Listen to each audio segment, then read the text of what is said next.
नमस्कार, मैं हूं रमेश अवस्थी। आज हम बात करेंगे देश के उस सिरमौर की जिसे धरती का स्वर्ग कहते हैं। इस जमीन का जिक्र होते ही जेहन में खूबसूरत तस्वीरें तैरने लगती हैं। धारा 370 हटने के बाद से यहाँ की फिजाएं बदलने लगी हैं।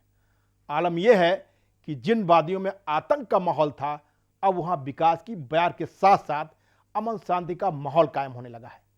और ये सब कुछ मुमकिन हुआ है देश के प्रतिभाशाली प्रधानमंत्री नरेंद्र मोदी की वजह से।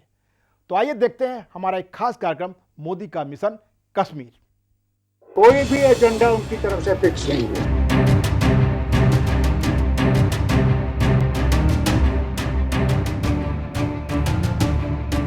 वहां पे आप हर बात पे बोल सकते। हमसे डायलॉग कर रहे हैं, जम्मू कश्मीर में डायलॉग करें और सबके साथ करें।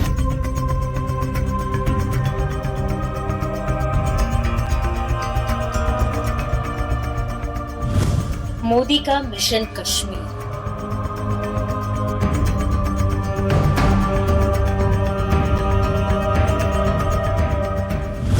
न्यू कश्मीर पर पीएम मोदी की पहल।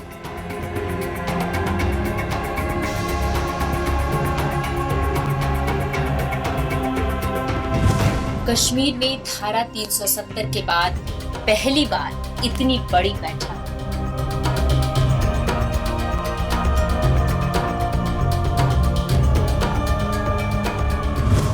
टारगेट तो कश्मीर, बदलेगा कश्मीर।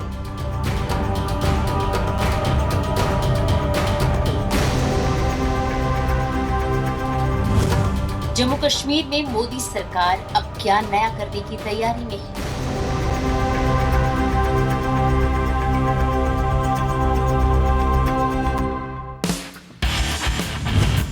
कश्मीर में मोदी का सबका साथ, सबका विकास।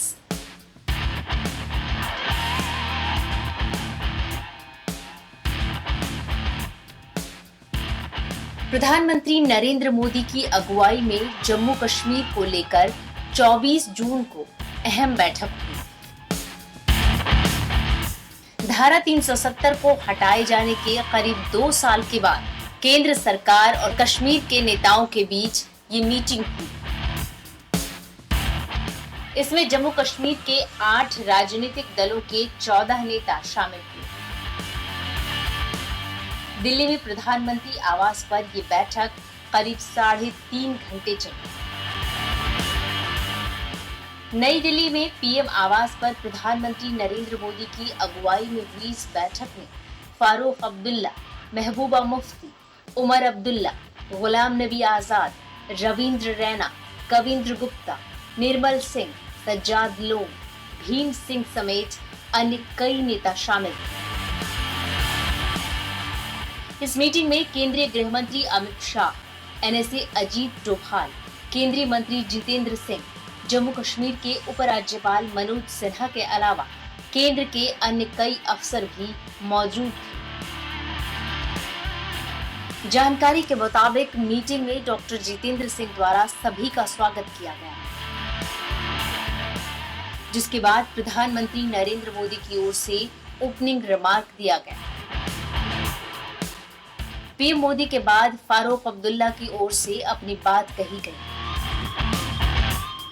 इसके बाद बारी बारी से अन्य नेताओं ने अपनी बात रखी।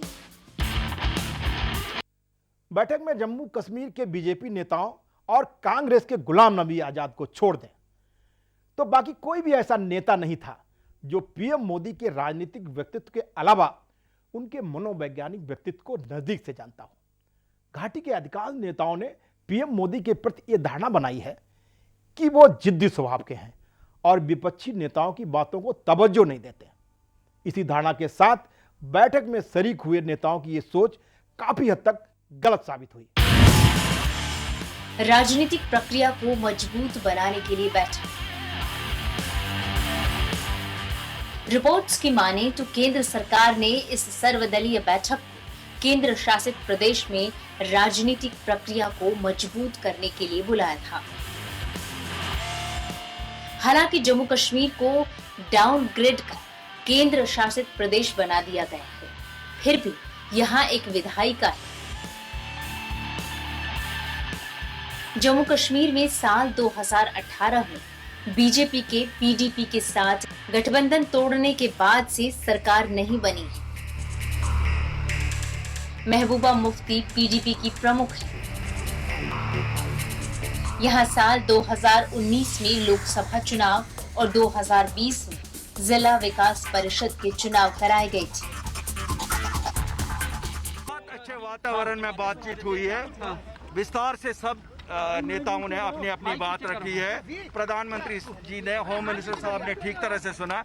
मुझे लगता है जिस माहौल में आज बातें हुई है, कश्मीर के लिए इसमें खुश आइन ये है कि कम से कम कन्फ्यूजन और जो वहाँ बात इमोशनल सियासत की होती थी, इंशाल्लाह लगता है कि आगे को वो नहीं होगा।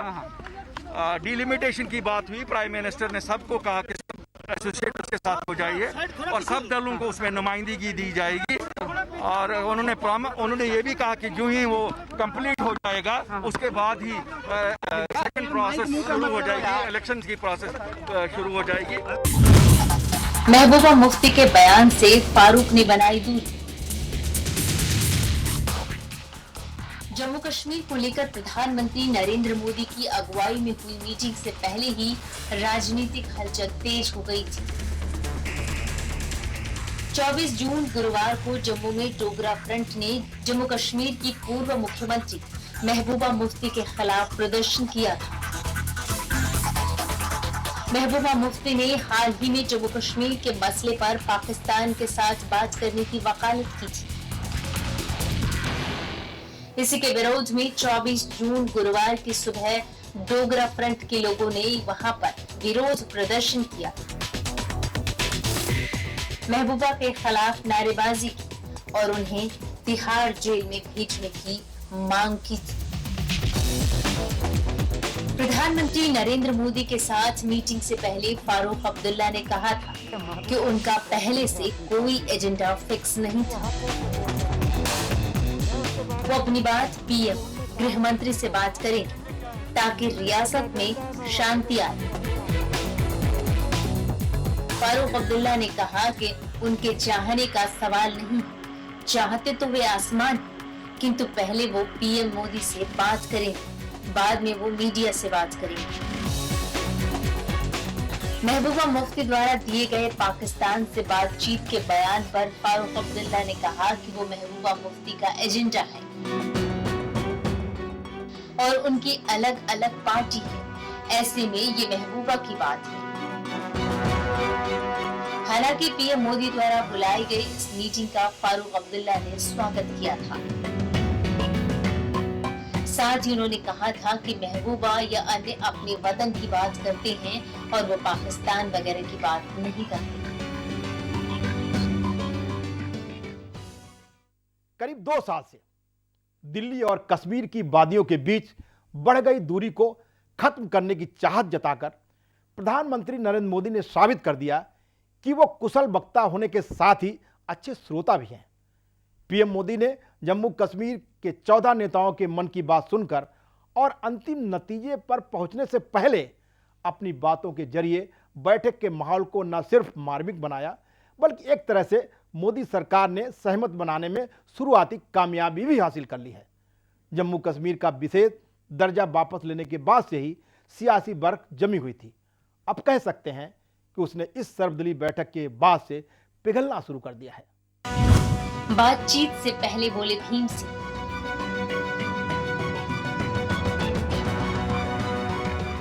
पैंथर्स पार्टी के भीम सिंह ने पीएम मोदी के साथ होने वाली मीटिंग से पहले कहा कि वो प्रधानमंत्री नरेंद्र मोदी के सामने जम्मू कश्मीर को पूर्ण राज्य का दर्जा दिए जाने की अपनी बात रखेंगे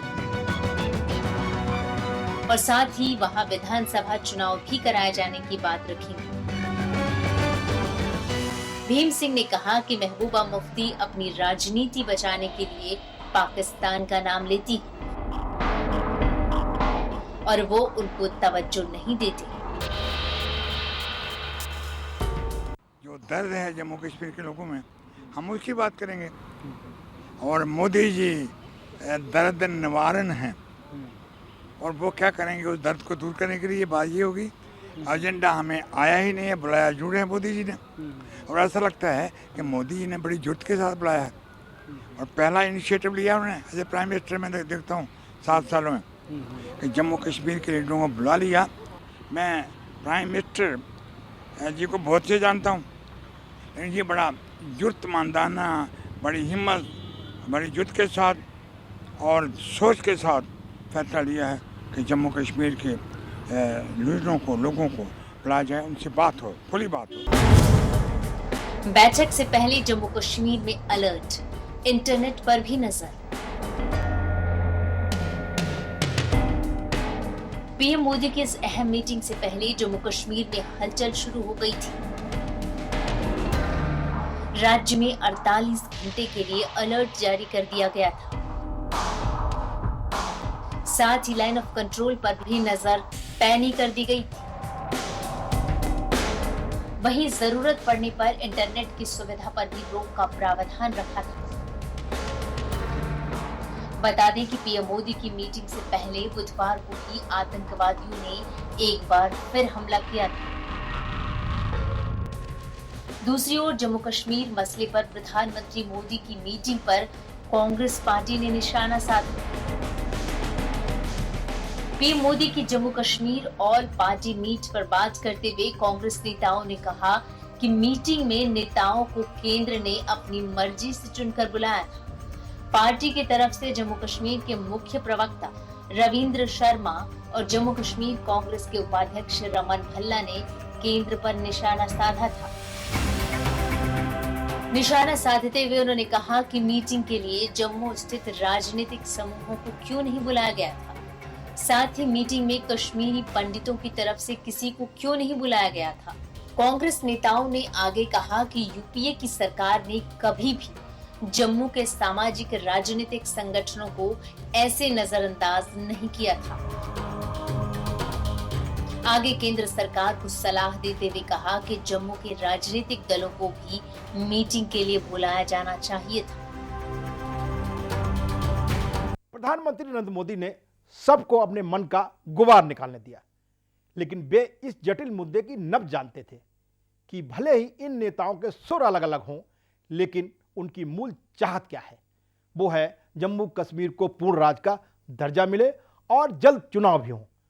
उन्होंने इन दोनों मसलों पर जिस ईमानदारी के साथ आश्वासन दिया, उस पर कश्मीर के नेताओं को भरोसा न करने की कोई वजह नजर नहीं आई। कांग्रेस ने सरकार के सामने 5 मांगे रखी। गुलाम नबी आजाद। पीएम मोदी की बैठक के बाद कांग्रेस के सीनियर नेता गुलाम नबी आजाद ने कहा कि उन्होंने मोदी के साथ चर्चा के दौरान बताया कि जिस तरह से स्टेट डिसॉल्व हुआ वो नहीं होना चाहिए था। ये चुने गए प्रतिनिधियों से पूछे बगैर किया गया, लेकिन सभी चीजें कहने के बाद कांग्रेस नेता ने 5 बड़ी मांगे सरकार के सामने रखी। उनकी एक मांग ये कि स्टेटहुड जल्दी देना चाहिए। साथ ही उन्होंने ये भी मांग की कि कश्मीर के पंडितों को वापस लाएं और उनके पुनर्वास में मदद करें। राजनीति से जुड़े हुए जो लोग बंद हैं उन्हें छोड़ने की मांग की। उन्होंने सरकार से कहा कि कश्मीर के लिए ये पूर्ण राज्य का दर्जा देने का माकूल वक्त है। विधानसभा चुनाव तत्काल हो, ये बात भी रखी। अच्छी बात, सबसे अच्छी बात जो है कि अच्छे वातावरण में बातचीत हुई। सरकार की तरफ से, पीएम की तरफ से, होम मिनिस्टर की तरफ से ये छूट थी कि आप कुछ भी उठा सकते हैं, कुछ भी बोल सकते हैं और कितना भी समय ले सकते हैं। कोई रोक टोक नहीं थी। कड़वी चीज़ है वो भी बोल लीजिए। तो ये नॉर्मली बहुत कम होता है। पहले बताता है 2 मिनट से ज़्यादा नहीं बोलेंगे, 3 मिनट से बोलेंगे, ऐसी शक्ल बात नहीं बोलना। ये सब कुछ चीज़ बिल्कुल नहीं थी। तो ये सबसे बड़ी चीज़ है। और फिर बोलने वाले जितने हैं, जो उनके मन में था, जो भी रोष था, जो भी गुस्सा था सरकार के खिलाफ, वो खुल के बोला, लेकिन प्यार से बोला, रेस्पेक्ट से बोला। ऐसा कोई लड़ाई वाली बात। और किसी चीज़ पे भी सरकार ने रिएक्ट नहीं किया। ठीक है, बोलिए। तो ये अच्छा वातावरण है। और बाय एंड लार्ज हमने जो हम ये कह सकते हैं कि बहुत अच्छा रिस्पांस भी सरकार की तरफ से मिला। ये कहूँगा कि बाय एंड लार्ज जो मोटी मोटी मांगें थी उन 2-3 का तो उन्होंने वहीं एक्सेप्ट कर लिया हमारी मांगों को। महबूबा मुफ्ती ने पाकिस्तान से बातचीत की, अपनी बात दोहराई। पीएम मोदी के साथ बैठक के बाद महबूबा मुफ्ती ने प्रेस से कहा कि प्रधानमंत्री से बहुत ही अच्छे माहौल में बात हुई। उन्होंने कहा कि 5 अगस्त 2019 के बाद से जम्मू कश्मीर के लोग बहुत मुश्किल में हैं। वहां 370 को गैर कानूनी तरीके से हटाया गया। आगे उन्होंने कहा कि जम्मू कश्मीर में अनुच्छेद 370 बहाल हो। मैं फिर ये कह रही हूँ कि पाकिस्तान से बातचीत हो, लोगों की भलाई के लिए पाकिस्तान से भी बात हो। महबूबा मुफ्ती ने कहा कि कश्मीर के सुकून के लिए पाकिस्तान से बातचीत हो। हमारा जो व्यापार रुक गया है उसको लेकर भी पाकिस्तान के साथ बातचीत करनी चाहिए।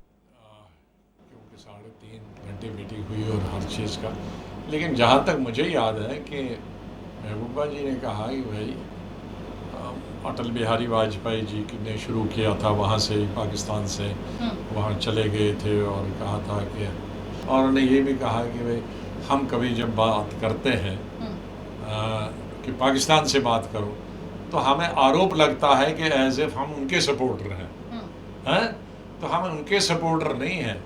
हम अगर बात करने की बात करते हैं उनसे तो हम जम्मू कश्मीर में हालात ठीक करने के लिए बोलते हैं। जैसे कहा कि मैं उदाहरण देती हूँ कि जैसे आप लोगों ने पाकिस्तान से बात की और सीज़ फायर किया तो हमें लाभ उसका हो गया। तो इसलिए ये आप गलत सोचते हैं कि अगर हम कहते हैं पाकिस्तान से बात करेंगे तो वो हमारी कोई सहानुभूति पाकिस्तान के साथ नहीं है, बल्कि हम जम्मू कश्मीर के हित के लिए बात करने की बात। महबूबा ने कहा कि लोगों पर यूपीए लगाया जाता है, सख्ती लगाई जाती है, उसे बंद किया जाना चाहिए। जेलों में जो राजनीतिक कैदी उन्हें रिहा किया जाना चाहिए। हमारे प्राकृतिक संसाधनों की हिफाजत की जानी चाहिए। जम्मू कश्मीर के लोग बहुत तंग हैं। वो अगर जोर से सांस लेते हैं तो भी उन्हें जेल में रख दिया जाता है। ये सब बंद होना चाहिए। उन्होंने ये भी कहा कि व्यापारी, पर्यटन, हॉर्टिकल्चर के लोगों को पैकेज दिया जाना चाहिए। 5 अगस्त 2019 को लिए गए फैसले से असहमत है उमर अब्दुल्ला। पीएम मोदी की बैठक में शामिल होने के बाद नेशनल कॉन्फ्रेंस के नेता उमर अब्दुल्ला ने प्रधानमंत्री के सामने अपनी बात रखी। उन्होंने बताया कि प्रधानमंत्री ने इस तरह की बैठक अगर 5 अगस्त 2019 से पहले भी बुलाई होती तो अच्छा होता, क्योंकि जो फैसले लिए गए थे वो वहां के लोगों और चुने हुए नुमाइंदों की राय लिए बिना किए गए। लेकिन जो हुआ सो हुआ। प्रधानमंत्री और गृह मंत्री के सामने उन्हें अपनी बात रखने का मौका मिला, क्योंकि इस मीटिंग में कोई एजेंडा नहीं था, इसलिए खुलकर उन्होंने अपनी बातें सरकार के सामने रखी।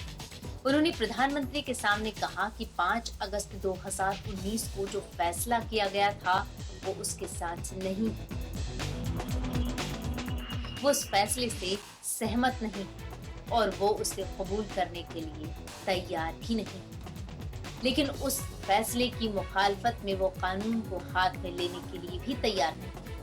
इस मुल्क से संविधान की तरफ से उन्हें जो अदालत का इस्तेमाल करने की इजाजत दी जाती है वो अदालत जाकर इस फैसले के खिलाफ अपनी लड़ाई लड़ेंगे।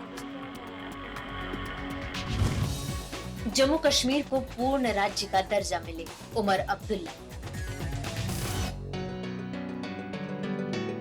उमर अब्दुल्ला ने आगे कहा कि जम्मू कश्मीर को जो केंद्र शासित प्रदेश का दर्जा दिया गया है वो जम्मू के लोग हो या कश्मीर के इसे पसंद नहीं करते। यहाँ के लोग चाहते हैं कि फौरी तौर पर जम्मू कश्मीर को रियासत का दर्जा दिया जाए। उन्होंने ये भी कहा कि पाकिस्तान पड़ोसी देश है, उसके साथ भी बातचीत होनी चाहिए। उन्होंने कहा कि मुझे लगता है कि पाकिस्तान से बातचीत हो रही है, बंद कमरे में ही पाक से बातचीत हो रही है। उमर अब्दुल्ला ने कहा कि एक मुलाकात से दिल की दूरी कम नहीं होगी। ये बैठक दिल्ली और दिल की दूरी कम करने की पहल अच्छी है। उन्होंने कहा कि जम्मू कश्मीर को दोबारा राज्य का दर्जा दिया जाए, पूर्ण राज्य का दर्जा। बैठक में मौजूद सभी लोगों से प्रधानमंत्री ने परिसीमन की प्रक्रिया में शामिल होने की बात की, लेकिन कुछ नेताओं ने इस पर संदेह व्यक्त किया। हम जम्मू कश्मीर को अन्य राज्यों की तरह देखना चाहते हैं। उमर ने बताया कि प्रधानमंत्री और गृह मंत्री दोनों ने कहा कि जम्मू कश्मीर के राज्य का दर्जा बहाल करना और जल्द से जल्द चुनाव कराना उनकी प्राथमिकता है। पहले संघ के प्रचारक और फिर बीजेपी के पदाधिकारी के रूप में पीएम मोदी का जम्मू कश्मीर से गहरा नाता रहा है और उस दौर में कश्मीर में आतंकवाद चरम पर था। दोनों क्षेत्रों की सामाजिक आर्थिक परेशानियों को उन्होंने नजदीक से देखा है और समझा है। अपने इसी अनुभव का इस्तेमाल करते हुए पीएम मोदी ने कश्मीर के नेताओं से कहा कि घाटी के युवाओं की सुरक्षा करना सिर्फ सरकार ही नहीं बल्कि सभी राजनीतिक दलों का भी दायित्व है। दिल्ली की दूरी और दिल की दूरी कम हो गई, PM Modi. News agency ANI ने सूत्रों के हवाले से जानकारी दी कि बैठक में पीएम मोदी ने कहा कि हम जम्मू कश्मीर में लोकतांत्रिक प्रक्रिया के लिए पूरी तरह प्रतिबद्ध हैं। पीएम मोदी ने बैठक में कहा कि जम्मू कश्मीर में एक भी मौत तकलीफ देह है और ये हम सबकी जिम्मेदारी है कि युवाओं की रक्षा करें। पीएम मोदी ने बैठक में कहा कि राजनीतिक मतभेद होंगे मगर सबको राष्ट्रहित में एक होकर काम करना चाहिए जिससे जम्मू कश्मीर के लोगों को फायदा हो सके। उन्होंने जोर दिया कि जम्मू कश्मीर में सभी के लिए सुरक्षित होने का वातावरण सुनिश्चित बनाना है। जम्मू कश्मीर के नेताओं के साथ हुई बैठक में पीएम मोदी ने कहा कि दिल्ली की दूरी और दिल की दूरी कम होगी। युवाओं को राजनीतिक नेतृत्व करना होगा। इसके बाद प्रधानमंत्री नरेंद्र मोदी ने ट्वीट किया कि ये बैठक एक महत्वपूर्ण कदम है। साथ ही उन्होंने ये भी लिखा कि राज्य में चुनाव होने चाहिए ताकि लोगों को एक लोकतांत्रिक सरकार मिले। पीएम ने ट्वीट किया कि जम्मू कश्मीर के राजनीतिक नेताओं के साथ आज की बैठक एक विकसित और प्रगतिशील जम्मू कश्मीर की दिशा में जारी प्रयासों और यहाँ सर्वांगीण विकास की ओर बढ़ा एक महत्वपूर्ण कदम है। हमारी प्रजातंत्र की ताकत साथ बैठकर अपने नजरिए को आदान प्रदान करने की योग्यता है। मैंने जम्मू कश्मीर के नेताओं से कहा कि लोगों, खासकर युवाओं को जम्मू कश्मीर का राजनीतिक नेतृत्व करना होगा और ये सुनिश्चित करें कि उनकी आकांक्षाएं पूरी हो। हमारी प्राथमिकता जम्मू कश्मीर में जमीनी स्तर पर लोकतंत्र को मजबूत बनाने पर है। परिसीमन तेज गति से होनी चाहिए ताकि चुनाव हो सके और जम्मू कश्मीर को एक चुनी हुई सरकार मिले जो राज्य के विकास कार्यों की ओर मजबूती है।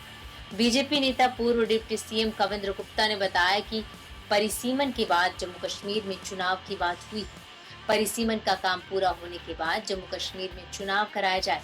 गृह मंत्री ने कहा कि पूरी प्रक्रिया के तहत पूर्ण राज्य का स्टेटस भी बहाल किया जाएगा। परिसीमन अभ्यास के तौर तरीके। जम्मू कश्मीर में विधानसभा चुनाव कराना आसान काम नहीं है। जम्मू कश्मीर को विभाजित किया गया है। इस वजह से जम्मू कश्मीर को एक परिसीमन अभ्यास से गुजरना होगा जिसमें विधानसभा क्षेत्रों की सीमाएं फिर से खींची जाएंगी और कुछ नए वन क्षेत्र बनाए जाएंगे। एक दिन पहले हुई परिसीमन आयोग की बैठक।